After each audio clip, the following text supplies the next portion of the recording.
It is the Mike Show. It's the Tuesday edition. The kids are back in school. Yeah, Mike and I are just here sobbing over our children going to middle school.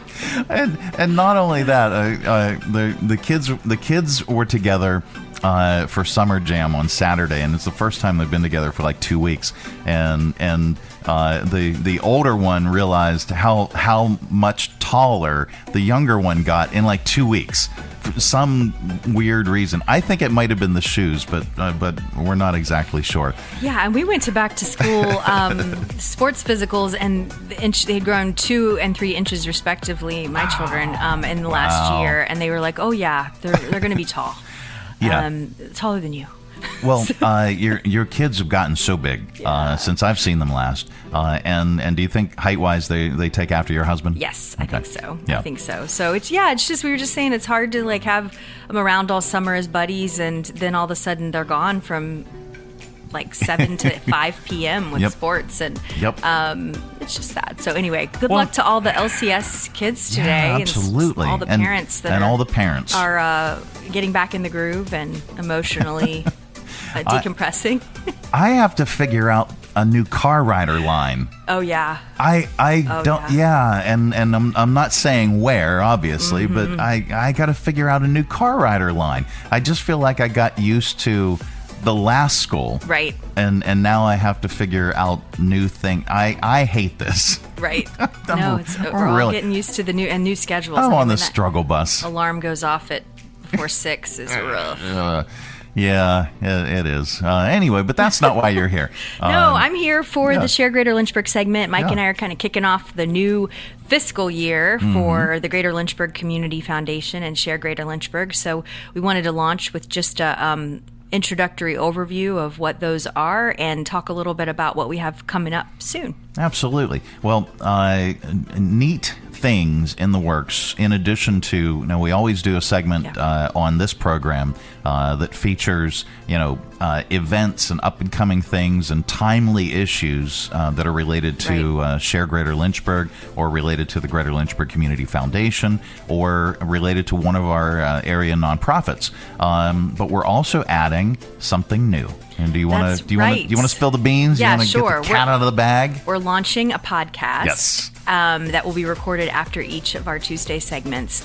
And this podcast will be a little more evergreen, meaning that it has a longer shelf life, and we can tell the stories of our nonprofit organization partners on who they are, what they're doing in the community, and how the funding at the Greater Lynchburg Community Foundation has supported the work and the mission of the organization. So we hope that podcast will tell impact stories and be able to have impact across our websites, all the places that podcasts can be listened to, and we can sort of weave the fabric of the GLCF impact in the community and just hear from the nonprofits on all the good work that they're doing. Sometimes when we have this shorter segment, we're talking about events, the walkathons and the runs and the golf tournaments and the festivals that are coming up, but we want to hear sort of the missional story of what's going on at the organization and some examples of how those funds are being useful. Absolutely. And so how are things going at Share now that you're kicking into your new fiscal year? And then the foundation too. Share, we had a really great summer. I presented at the Virginia Fundraising Institute conference about partnerships and corporate social responsibility back in, it was in Williamsburg back in July. We also partnered with the Lynchburg Regional Business Alliance to have the Nonprofit Summit. We had over 130 wonderful leaders there in the room and a great day of learning. And we're kind of now taking all those learnings and pivoting into a new year. We have 207 nonprofits on Share Greater Lynchburg, and we're really focusing on getting those profiles updated with all the new content, all the fall events that are happening, any calendar events that are coming up so that we don't bump into each other. It helps to have that shared calendar space for planning. I just put a golf tournament on there for next April for the foundation. So it's never too early to put that content up. We're also looking for volunteer opportunities. A lot of students are coming back onto the area colleges, universities that are looking for ways to get involved. I just talked to a young man yesterday who wanted to get CSER hours. He's a young man who works 3 jobs, goes to college, and wants to find flexible volunteer opportunities. And I said, oh my gosh, you got to visit SHARE. So, and then we also have a newer initiative of board of directors development, young professionals we've been training since March to join local boards of directors. So we're inviting nonprofits to put any board positions that they might have up. If you need a fundraiser, if you need a treasurer who has financial experience, if you need a lawyer, put that specific content up on your SHARE profile. And we're working to match 19 incredible diverse, enthusiastic young professionals from all across the region to those nonprofits. And our goal is to place at least 15 by December. So it's an aggressive goal.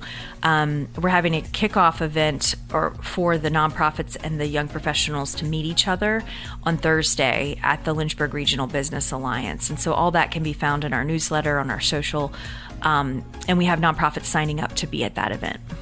Now, this is such a great idea. Where did the idea come from? Where did the concept come from? And how did that all start?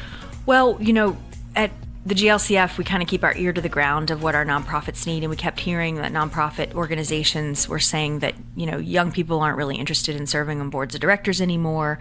We're seeing a lack of enthusiasm and interest. And then you'd go to these YP events and they'd say, we're new to the community. We're eager to serve. We want to get involved. And employers were saying, we want our employees to serve. They just don't know how to get past some of the gatekeeping that, occurs just by sort of the handshake culture of, I'm going to hand off to my neighbor, or it's just a small town kind of approach. And we're really trying to pivot outside of that to take down the barriers and create more accessible boards.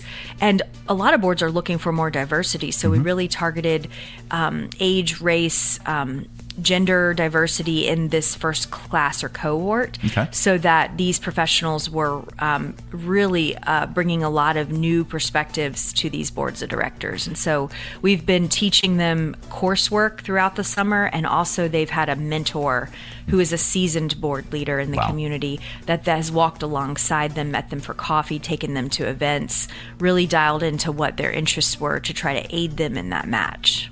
And the mentors themselves, they're extremely open to this and extremely helpful.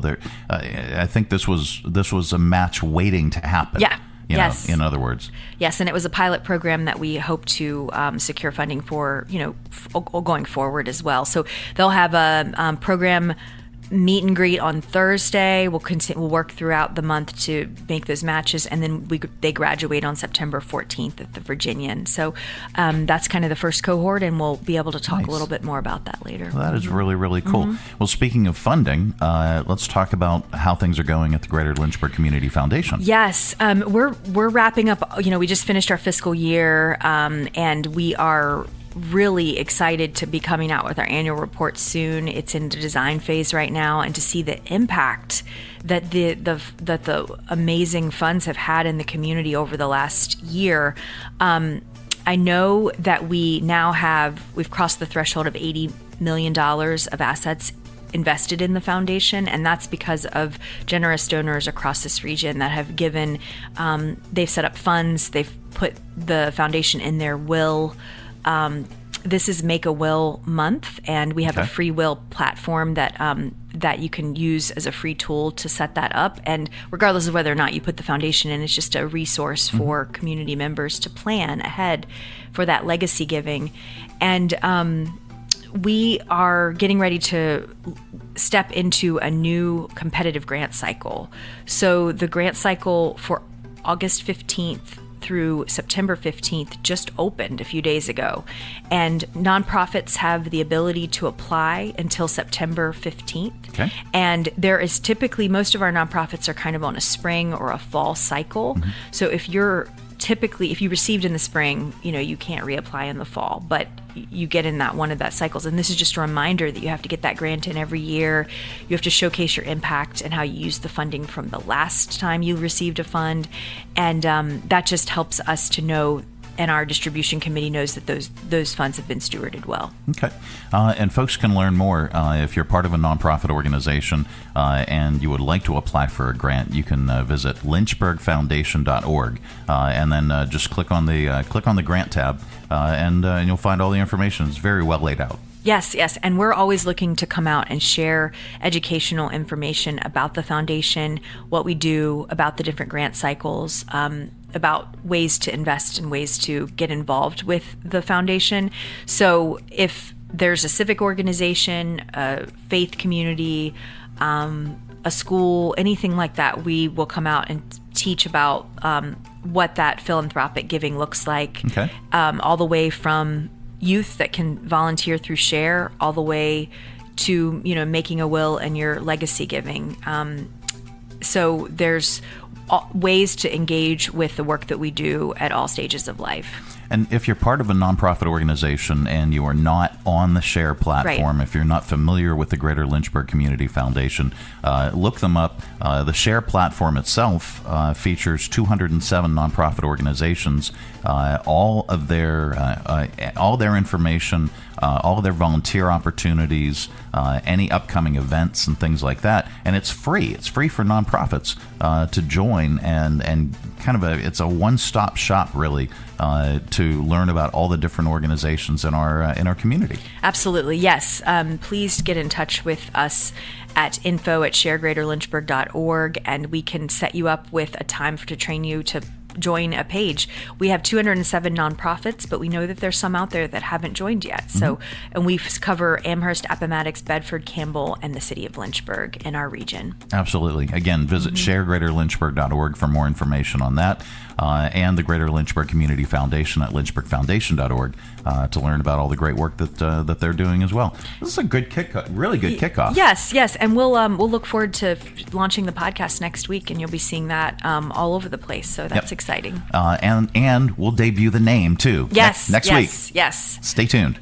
That's right. For that. Well, Megan, thank you so much for joining us, and thank you so much for all the great work that you, the foundation, and SHARE Greater Lynchburg does within our community. Looking forward to this new chapter. Absolutely, me too. It is the Mike Show. It's the Tuesday edition. Coming up a little bit later on, we have your audio vault. Stay tuned for that.